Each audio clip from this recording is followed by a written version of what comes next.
Yali, Nana toca Cuitlahuac, Guanasanquis Carola Martínez, Na Ninahuatlamachtiket, Deeds Toket, Tzomvatlali.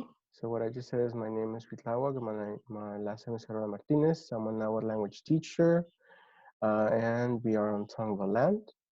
And I'm here with no Siwampo, my friend Citlalli.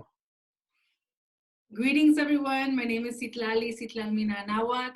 I am a historian, poet, activist for the last 23 years. And I am here to share space with Cuitlahuac, an amazing friend of mine, a Nahuatl teacher. And we want to talk about something very important that's happening right now, right this moment. We want to talk about the US Census of 2020. And why is it important? Cuitlahuac, let's talk about it. Well, let's talk about what is the census. So the census is administered by the U.S. Census Bureau. It's the largest statistical agency of the U.S. And needs to be counted? All people living in the continental U.S., Alaska, Puerto Rico, Hawaii, and Pacific Islands as well. There are territories of the U.S. colonial state of the U.S.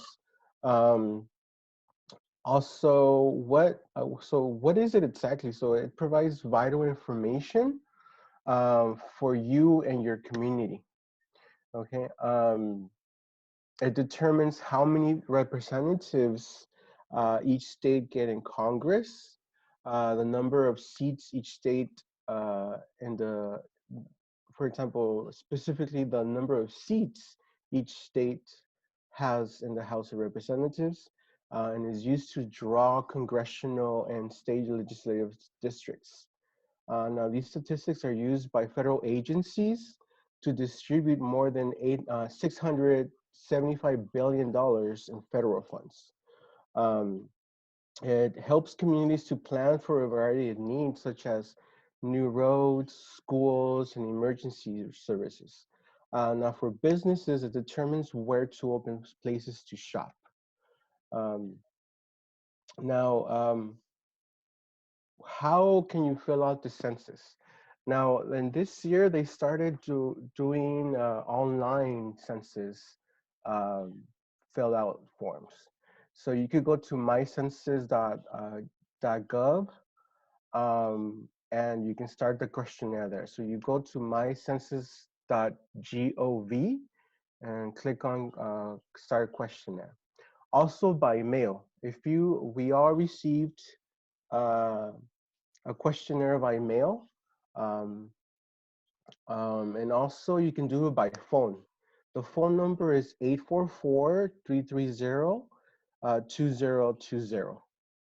And now it's also available in almost 60 languages. So it's also important to note also that anyone uh, is able to fill it out.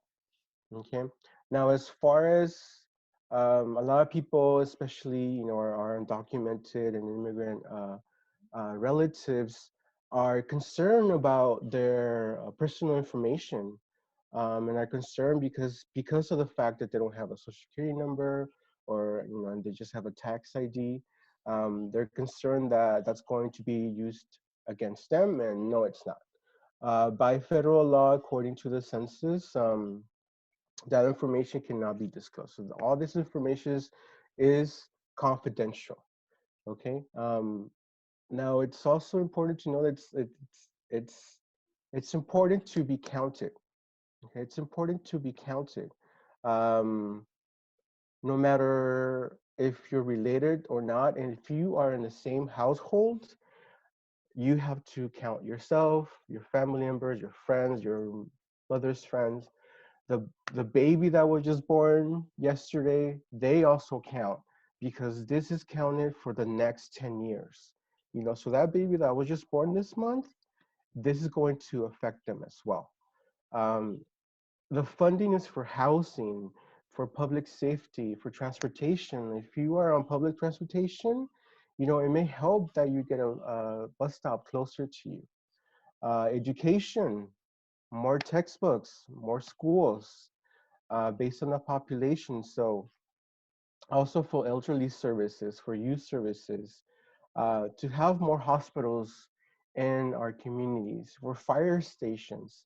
And it's important to note that this makes the U.S. colonial state to really live up to its trusted responsibilities to the people, and especially us people of color that we have been oppressed on these lands. Um, it's also important to know that this affects also healthcare, like I said, mentioned hospitals. And it makes sure that communities are given an accurate account of funding to fight some of the most devastating health disparities like diabetes, heart disease, also for mental health care, the opioid crisis that's happening in our native communities, unfortunately. Um, and also with what's going on right now with the COVID-19, the coronavirus. Um, so this affects our next generations. Now it's important to know, like, what will your role be in ensuring an accurate census count? So be out there, tell our people to fill out the census. If you misplace that questionnaire you got in the mail, do it online. If you don't want to do it online, you can do it on your phone. So it's important to really get out there and be counted because it directly impacts your community. For smoother roads, for more emergency rooms, for where there's a lot of money that's gonna go in, over $60 billion on this.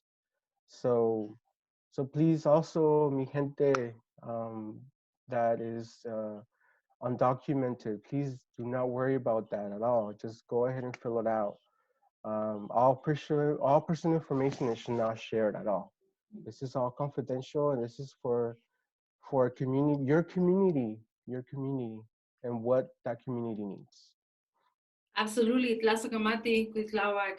And yeah, just like you were sharing, the phone number that you listed and that resource where you can share, we will put at the bottom of this video.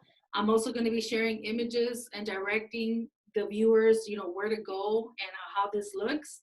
I wanted to get into a little bit of the history of the U.S. Census. It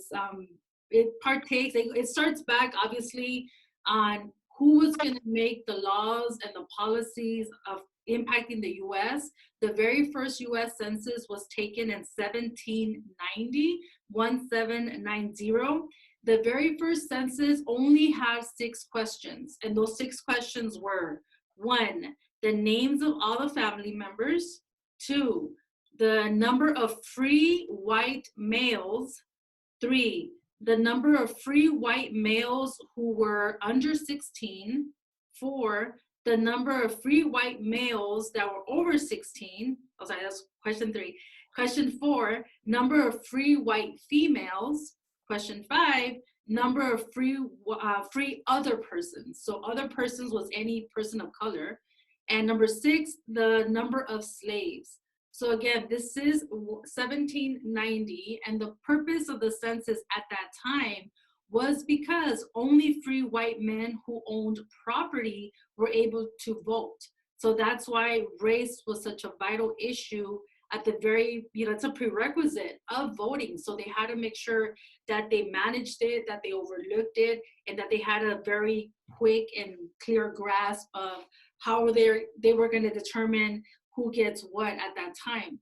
But like Cuitlahuac shared, there's been so much, right? So much things have happened ever since the original Census Bureau, where now it impacts everyone. And just like you shared, basically, the US population right now is over 329 million people.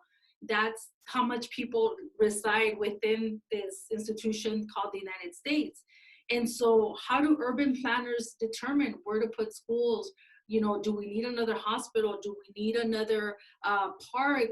All of that is a micro kind of glimpse at what are the needs of the community in that particular zip code, in that particular area.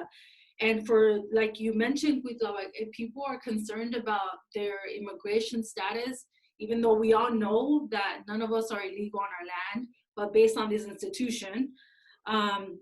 So the people that know, they don't ask you if you were born in the US. They don't ask you for your permanent resident number. They don't ask any citizenship question. What they ask is, what address do you reside in? How many people reside in that address as of April 1st? And April 1st is the US National Census Day. So just FYI. It's tomorrow. Tomorrow, yeah, tomorrow, April 1st. Yeah. And so what they're asking is what address you reside in, how many people reside in that address as of April 1st. So like Cuitlahuac was saying, if a baby is like 2 days old, that baby resides in that address, right? And they ask the particular information. They do ask for name, full names. They do ask for date of birth. And they do ask for gender. I did not see the non-binary gender option. It's only male and female, unfortunately, at this point. Hopefully they do revise that as they revise a bunch of more stuff, we hope. And what relationship those people are to the head of a household, owner of the house, the person who rents, the person who is responsible for the financial well-being of that household. That is what I saw on there. It's really quick.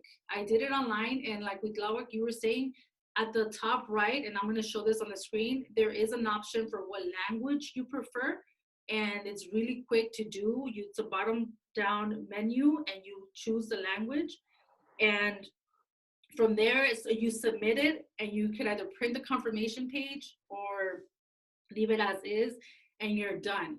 So that's really, really important for our people to do. And one of the things that we want to cover today, and I know we've already talked about why it's relevant to our people, why it matters, how are we impacted, with resources based on this data. But now a big question that a lot of us have is, well, what do I put down? What do I choose? What am I? Who am I? Like, we have this ongoing conversation in our community. And I wanted to ask Cuitlahuac, for example, if you can remember back in 2010, maybe we can talk about what our options were, what we chose, and what we chose 10 years later. So I don't know if you can kind of enlighten, kind of the people watching this. What was your personal connection? What was your personal experience with the census of 2010? 2010, to be honest, I didn't care about it, to be honest. I think I was heading out. I was like maybe a Saturday. I was gonna go to the store or like go run some errands. And at that time, I lived in La Puente, California, and it was this guy that came to our door. Oh, that's another thing. If you don't fill it out, if you don't send the ballot, not the ballot, but the questionnaire, if you don't go online and fill out the questionnaire, if you don't call and give them your information, someone will come to your door. So that's what happened 10 years ago with me. They came to our door, and at that time, I lived with my friend and his partner. So it was three of us. So, I mean, back then, I was not in this journey, of going back to my roots and embracing my indigenous roots, my Mesoamerican roots. I put Latino. And I believe there was an option for like Mexican American or Chicano. So that's what I chose back then. Latino, Mexican American. But I mean, that's completely changed because this time around, I put not Hispanic, not Latino, or Spanish origin. And now you have an option to enter what nation you're from. Not Hispanic, American Indian, or Alaska Native, and then you can put your tribe and your nation there. Yeah, absolutely. If I remember 2010, me and my best friend, we were living together in Southgate. And I think we did too. I think we totally forgot about the census. And mind you, I'm already like, involved and all this, but it was like, eh. But this guy Yeah. did come to our house, and I remember we had just finished coming from the park or something, and Yeah. he asked us, right? He sat us down and he asked, and my best friend is pretty, you know, like pretty conscientious on who she is. So her family and my family are part of the same regions of Jalisco, which is predominantly we is it Wirarica, which we didn't know Wirarica at the time. We knew Huichol, right? So I Mhm. remember in 2010, her and I, we put American Indian, right? And we put Huichol, both of us. She put Huichol and I put Huichol. And it was interesting because the guy that was doing the census, I think it was like a white guy, like a young white guy. And he was just kind of puzzled, right? Because obviously all the houses where he had gone to, we had all a lot of our people had put Hispanic and probably white. But um, but anyway, so that happened, and then we kind of had a conversation about it. And then now, right, we're in 2020. I'm looking at it, and a lot of my family members they've been asking me questions because they're like, "What the fuck?" It's confusing because to some people, because they see Mexican, they're like, "Oh yeah, yeah, that's me," and they won't understand that that's still under the category of Hispanic, right? And that's what's so confusing, where it says, "Okay, what type of Hispanic are you? Are you a Cuban Hispanic, a Mexican Hispanic?" Like, you know what I mean? And it's confusing because it looks right. Because yes, I am Mexican. You know, a lot of our people that identify as Mexican, but then you look, you zoom out and you see the category and it says Hispanic. So even though you're being included under the Hispanic category, the dominant culture and identifier is still a European identity.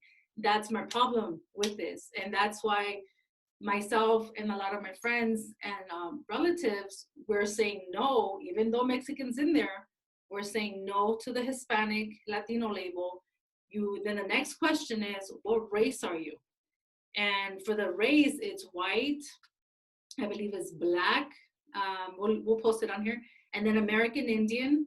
And there's even another space that says other race. So this year I put American Indian, and in the category, I was conflicted. You know, I was like, do I put Wirarica?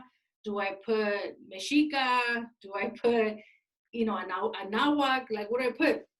But actually, in talking to Cuitlahuac, some of the options that you know that he shared is Nahua, you know, which nowadays Nahua cultures of Mexico are people that speak right a language of Nahua or variation of Nahua, and I felt I really liked that option because I was like, well, because I'm a displaced indigenous person, I don't have a direct connection to my nation, but I know that my heritage, my people in that region of Jalisco, we are predominantly, there's a big Nahua population, and so that's what I felt comfortable with, and then that's what I chose. And so, and people, and it even says there, it says Aztec, it says what other Mhm. nation are you from, which was pretty They surprising. give you options, right? They give you a list, and you can choose from that list, and you can Yeah. even type in your own, you know. So, um, um, yeah, for sure. And I, I identify as Nawa, and a lot of people from academia and a lot of Latinxers are gonna be like, well, you don't have direct connections to indigenous communities of today. And I'm like, Mhm. what about my ancestors? They've been here since time immemorial. My Mhm. roots are here. So it's not my fault that I've been displaced. It's not my fault that I've been stripped of my culture. It's not my fault that I've been imposed Spanish and to be Catholic. It's not, none of that is my fault. Um, so going back with my history and my family history, you know, my by oral knowledge, my family and my mother's side have been in that town in Jalisco, Hayamitla, Jalisco, Mexico, Shayamitla, Jalisco, Jalisco, that's um, right. um, since the 1800s. That's as far as we could go. Mhm. That's as far as we could go, because I'm sure we've been there maybe since the 1700s. And in that town, historically, now what has been spoken. Mhm. Okay, there's different nations. There was Nahuas, there was Tecueshes, there was even Purepecha there too. Mhm. So, and also our traditions with corn and huitlacoche and how beans and nopales are still grown there. Like um, that's all indigenous roots. So um, academics, Latin extras, you can't take that away from me. Yeah, Period. and I'm glad you touched on that because, I a lot of people tell me, oh well, you can't. It's taking away a culture. It's taken, but when you know the history of displacement and the mass forced migrations of indigenous people, you have that awareness that yes, I may not be a practicing traditional native from the Wirarica or from the Purepecha, but because that doesn't define who I am in this globe as a colonized indigenous person. And so what that tells me, when people tell me that, it's upsetting because it's kind of like they're pushing you towards the white side. It's kind of like they're saying, well, you're not full blood indigenous, so what does that mean? So that means I'm white then? Does that mean that I just go over to the white side? Like, and it's an uncomfortable conversation, but I feel like that big conversation comes from a lack of awareness and knowledge of what genocide means and what the repercussions of genocide mean to second, third, fourth generation indigenous people. Like, there's still a lot of our people that speak Nahuatl. There's still a lot of our people that speak a lot of the indigenous languages, right? And then there's still a lot of indigenous people that were forced out of towns, migrated because of economic reasons, lost their connection, and that history, that web of our experiences is not understood by a lot of people, like academia and all these Latinx people. And first and foremost, I'm not going to talk too much about it, but Latinx is a European identity. However you put it, however you spell it, however you propose it, it really does kill. If you're talking about being inclusive and talking about addressing us as a people, that's the ultimate form of erasure, is using a term that comes from a European language to define a European subculture of a dominated group, which is a colonized group, which is us. And I think in this U.S. Census, I think it's a process and it's a step for us to demand visibility, to demand representation, Yeah. and in whatever connection you have to your indigenous history, if you have indigenous ancestry and you are indigenous, I think I like how it's open enough for, like, you could put Nahua, you could put Mexica, you could put Aztec, whatever you know of in your tradition, put it there. But to not put it there and to just go off into the vortex of Hispanic or white, like, that's a huge slap in the face to our ancestors. It's a huge slap in the face for the resistance movements, and it's a disgrace for all the people that died in this process for us to be here. Um, Hmm. and so I think that's important. And I'm glad you talked about the Cuitlahuac, because that is a big debate, right? And I hear people also say, well, you're doing a disservice if you're not putting that you're Hispanic, you're doing a disservice if you're putting you're native.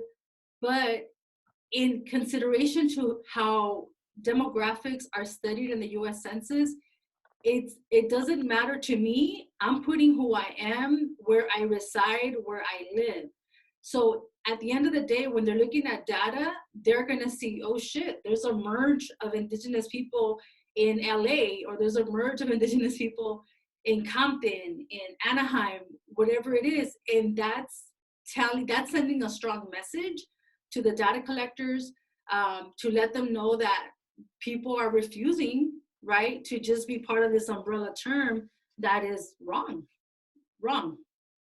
Yeah, for sure. And after I filled out the form, I was thinking about I talked about it with some of my students. I talked about it with also with Tlazotapasoli, our Nahuatl collective. Um, and again, this is an open conversation, an open dialogue about this because some of them still identify as Chicano. Some other people also identify as Latino, and it's our own experiences. Like I think in every episode that we have, um, our own experiences and I statements are important. Um, because once we start saying they, then it's just like, who are you talking about? You Mm-hmm. know. But one of my students said, well, why don't we put Mesoamerican in that space to be more inclusive? Because unfortunately, I'm not close to my father's side of the family, so I don't know much of their history because I've been so like disconnected from it, for just personal reasons. Mm-hmm. Um, they're from Sinaloa, or what is now known as Sinaloa. Um, but if we perhaps maybe enter Mesoamerican, then we are encompassing a region, very rich region with rich history, that was now like Mexico as well as Central America. We have such a rich history in that area. Codices, the cultivation of corn, beans, cacao, tomatoes, vanilla, squash, chile, our languages in itself, like so rich, and what's now known as Mexico, there's speculations and, just guesstimations that there was 200 or 300 languages spoken. So, and then what's now there are 68, and each of them are dying. There's even some languages that only have two speakers. Um, So, I mean, that's one way that you can see it because also you have parents that are from different areas, So, um, in regards to like myself, I'm not sure, I didn't really go into it. If you could go back into your census and change your answer, online. So that's something where we also may look into it. Um, But what do you think about that, Citlalli? I don't know. Like, I get Mesoamerica, but I also don't like America. like I But understand. see, yeah, I understand that it's a more acceptable term in academia and anthropology and history, mm-hmm, and I'm for it. I mean, if that's mm-hmm, where we can start to kind of start a sense of pan-indigenous Mexican indigenous identity for those yeah, of us that cannot, I'm cool with that. Like, I have no problem. mm-hmm, um but I feel like, what, like you said, whatever connection people feel and know about their history, I think put it in there. If it's Mesoamerican, if it's Nahua, if mm-hmm, it's Yoemi, if it's Zapoteco, Mixteco, like mm-hmm, and I am hoping that a lot of people really take the time to do that.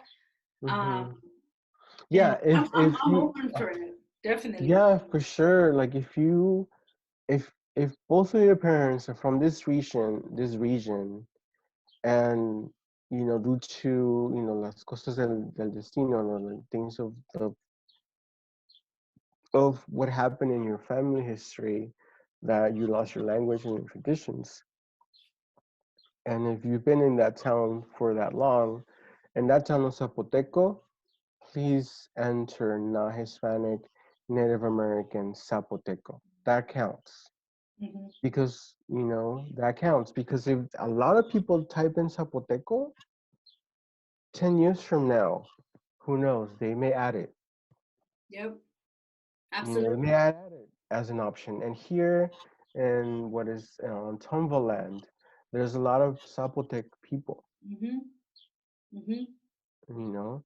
So please, please, my people, do it, do it. Be out there and recognize and represent your people, represent yourself, but also your people, because Absolutely. it's important. It's important. And again, it's essential to be counted, because if it's 5 people in your house and you don't fill out the census, well, someone's going to be at your door. But if that person comes at your door and you're not there, then you're not counted, and then no funds will go to community centers, to elderly services, to youth services, to schools, to get more textbooks, for even a school to be built, Mm-hmm. because there's like a lot of migration. So the population 10 years from now in 2030 is going to be completely different as to now, you Absolutely. know And so just to wrap it up, we do have about a minute and a half left. For those of you watching this, I do want you to know how to get in contact with Cuitlahuac and myself. So Cuitlahuac, can you share your handles where people can contact you for more information? yeah. Speak Nahuatl. S as in Sam, P as in Peter, EAK, Nahuatl, N as in Nancy, AHUATL. Speak Nahuatl.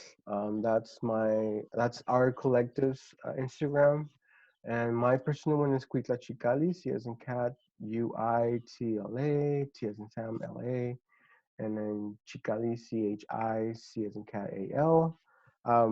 But we'll also send the links to we'll gather all the links and put it on also Decolonizing Yeah. Instagram page as well. So we'll put the link to this episode. We'll put the link to everything. Yes, and I am Citlalli Nawak. I am from Nican Tlaca Womxn Warriors, Decolonizing Academia, and Nican Tlaca University. You can find my Facebook pages on YouTube and on Facebook. So We're that's everywhere, y'all. it. Everywhere. But Everywhere. Tlazokamati, thank you, Cuitlahuac, for sharing space with me today.